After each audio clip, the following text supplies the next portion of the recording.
हिमालय पे पेड़ हो तो गीत गाएंगी नदियाँ, गीत गाएंगी नदियाँ। पेड़ों पे चिड़िया है तो गीत गाएंगी नदियाँ, पेड़ों पे चिड़िया है तो गीत गाएंगी नदियाँ। माँ की लोरी जैसे होते हैं नदियों के गीत। हिमालय लोक चैनल में आपका स्वागत है। मैं जर्नलिस्ट डॉक्टर हरीश लखेड़ा एक बार फिर आपके सामने उपस्थित हूँ। मैं जब तक आगे बढ़ूं इस चैनल को लाइक और सब्सक्राइब अवश्य कर दीजिए।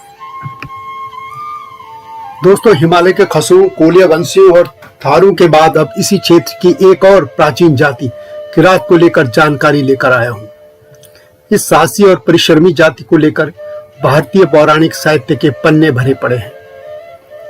खसू के आने से पहले कभी हिमालय के पूर्वोत्तर क्षेत्र में खसू का ही राज था।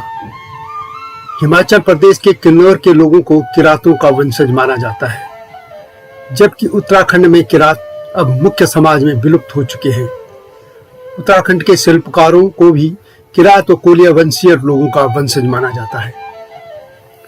यह भी कहा जाता है कि उत्तराखंड के शिव मंदिरों के पुजारी भी किरातों के ही वंशज हैं। नेपाल में किरात आज भी अपना अस्तित्व बनाए हुए हैं और यही जानकारी इस वीडियो में दूंगा। माना जाता है कि किरात सिंधु सभ्यता के समय से हिमालयी ढलानों में रह रहे हैं। यह भी कहा जाता है कि हिमालयी क्षेत्र में कोलिया वंशियों के बाद किरात आए थे। हिमालय का इतिहास लिखने वाले एटकिंसन का मानना है कि किरात भी हिमालय में उसी रास्ते से आए जहां से नाग व खश आए थे, यानी वे भी कश्मीर के रास्ते से आए और पूर्व की ओर बढ़ते चले गए। हालांकि अधिकतर इतिहासकार मानते हैं कि किरात लोग हिमालय क्षेत्र में कोल जातियों के बाद आए।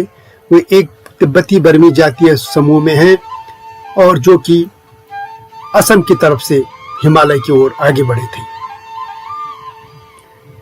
किरात जाति के लोग नेपाल में बड़ी संख्या में हैं। वे आर्य नहीं है और माना जाता है कि वे बर्मी मंगोल समूह से हैं। यह भी कहा जाता है कि किरात लोग पूर्व में ब्रह्मपुत्र नदी और उसकी सहायक नदियों के किनारे किनारे हिमालय क्षेत्र में आए। उन्होंने असम, भूटान, नेपाल में बड़ी बस्तियां बसाई। यह भी माना जाता है कि किरात लोग हिमालय के दक्षिण क्षेत्र में उत्तराखंड, हिमाचल प्रदेश होते हुए कश्मीर तथा मोहनजोदड़ो तक फैल गए थे। किरात भी पशुपालक थे और तीर कमान से शिकार भी करते थे। सिंधु सभ्यता काल में ये लोग हिमालय के ढलानों पर बस चुके थे। पिलनी, टॉलेमी और मेगास्थनीज के लेखों में भी किरातों के विषय में कई उल्लेख हैं। टॉलेमी ने इन्हें करादिया लिखा है और भारत में इनकी विस्तृत बस्तियों का उल्लेख किया है। जैसा कि मैंने पहले भी कहा, भारत में किरात अपनी पहचान खो चुके हैं, लेकिन नेपाल में उनकी पहचान बनी हुई है। कुछ लोग थारू को भी किरातों से जोड़ते हैं, लेकिन थारू समाज के लोग खुद को राजस्थान मूल का बताते हैं। इतिहासकारों का मानना है कि हिमाचल प्रदेश के किन्नर क्षेत्र के लोग भी किरातों के वंशज हैं। नेपाल में किरातों के वंशजों में राय, लिंबू आदि माने जाते हैं। राय या रई या खम्बू नेपाल, सिक्किम तथा दार्जिलिंग क्षेत्र में रहते हैं। राय का असली नाम खम्बू है और राय का मतलब होता है राजा। इसी तरह लिंबू जनजाति भी पूर्वी नेपाल, बर्मा, भूटान और भारत के दार्जिलिंग, कलिम्पोंग और जलपाईगुड़ी, सिक्किम, असम और नागालैंड में रहते हैं। हिमालय क्षेत्र में रहने वाली अन्य जातियों के तहत किरातों को लेकर भी बहुत अधिक अध्ययन नहीं हुआ है, लेकिन प्राचीन संस्कृत साहित्य किरातों के साहित्य में बहुत कुछ कहता है। संस्कृत साहित्य में किरातों का संबंध पहाड़ों और गुफाओं से माना गया है। उनकी मुख्य जीविका आखेट बताई गई है। यजुर्वेद तथा अथर्ववेद में किरातों को पर्वत और कंदराओं का निवासी बताया गया है। नेपाल में किरातों को किरांती भी कहा जाता है। नेपाल में अधिकतर किरात अब बौद्ध हैं, लेकिन उनके पूर्वज हिंदू थे। ऐतिहासिक साक्ष्य बताते हैं कि किरात भगवान शिव के उपासक थे और महाभारत में तो इनका उल्लेख भी है। महाभारत वन पर्व में लिखा है कि अर्जुन जब एक शुकर के पीछे तीर धनुष लेकर शिकार करने जा रहे थे तो उस समय भगवान शिव से उनका किरात रूप में ही युद्ध हुआ था। जहां किरात रूप में भगवान शिव और अर्जुन का युद्ध हुआ था, वह गढ़वाल श्रीनगर के आगे बलकनंदा नदी के बामकूल पर बद्रीनाथ रोड पर एक चट्टी पर है और जिसका नाम बिल्व केदार है। भगवान शिव किरातों के इष्ट देवता माने जाते रहे हैं और इसलिए ऋषि वशिष्ठ ने उन्हें शिष्णदेव कहा है। शिष्णदेव का अर्थ होता है लिंग को देवता मानकर पूजने वाले। यजुर्वेद तथा अथर्ववेद में इस जाति का उल्लेख पर्वतीय गुफाओं के निवासियों के रूप में किया गया है। रामायण काल में भी किरात मौजूद थे। भगवान श्री राम के वनवास जाने पर उनके कुलगुरु महर्षि वशिष्ठ कुछ समय के लिए उत्तराखंड के टिहरी के हिंदगांव क्षेत्र में आए थे, तो वहां उनकी मुलाकात किरातों से हुई थी। मनुस्मृति में भी कई अन्य अनार्य जातियों के समान किरातों को भी प्रात्य क्षत्रियों में गणना उनकी की गई है। दोस्तों, नेपाल में किरात राज्य स्थापित करने वाले यलंबर भी महाभारत से जुड़े हैं। यह उस काल की बात है जब सभी किरात सनातनी यानी आज के हिंदू थे। महाभारत के बर्बरी को ही नेपाल के यलंबर के नाम से जाना जाता है। वे पांडुपुत्र महाबली भीम और हिमालय की बेटी हिडिंबा के पौत्र और घटोत्कच के पुत्र थे। बर्बरी ही नेपाल के प्राचीन किरात साम्राज्य के संस्थापक हैं। कुछ लोगों के मन में यह प्रश्न आना स्वाभाविक है कि बर्बरी तो आर्य भीम के पौत्र थे, फिर वे किरात कैसे हो गए?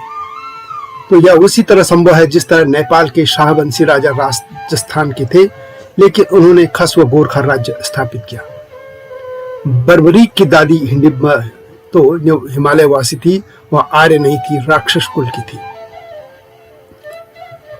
नेपाल के किरांती राजा बर्बरी यानी यलंबर ने प्राचीन गोपाल वंश को पराजित करके 8000 BC में काठमांडू उपत्यका में किरात साम्राज्य की स्थापना की थी। यह एक मान्यता है और माना जाता है कि उनका किरात साम्राज्य पश्चिम में त्रिशूली नदी से पूर्व में तीस्ता नदी तक फैला हुआ था और इस वंश में 32 किरात राजा हुए।